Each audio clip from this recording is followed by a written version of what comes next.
Hello and welcome to today's lesson. Today we'll be talking about analysing accounts receivables. To begin, let's go over some summary notes.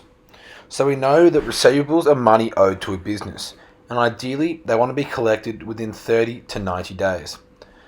Thirdly, there are two methods in which accountants use. This includes the direct write-off method and the allowance method. There are three formulas used when analysing receivables. These include the receivables turnover ratio, days in receivables ratio, and the allowance formula.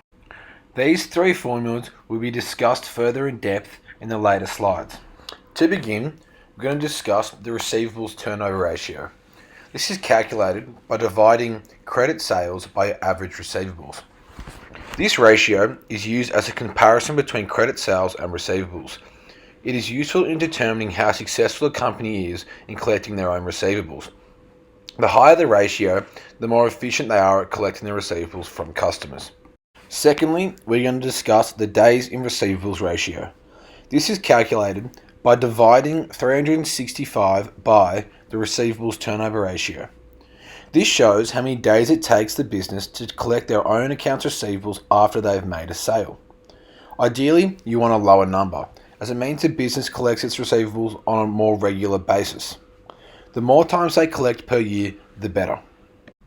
Lastly, I would like to discuss the allowance ratio. The allowance ratio is calculated by dividing the allowance for doubtful debts by the gross receivables. This allows businesses to measure the percentage of their receivable that they are expecting to be deemed uncollectible. By doing this, the business can prepare themselves for a potential loss of money or, moreover, a negative cash flow. Now, I'm going to take you through an example which will cover all three ratios. We begin by finding the receivables turnover ratio. We do this by firstly finding the average receivables. We do this by dividing 120,000 by 2, which equals 60,000. Then we proceed to do 100,000 divided by 60,000, which gives us 1.67 to 2 decimal places. This is our receivables turnover ratio. Secondly, we figure out the days in receivables ratio. This is calculated by 365 days divided by 1.67, which gives us 218.56 days. Lastly, we work out the allowance ratio. We do this by calculating 10,000 divided by 60,000 times 100.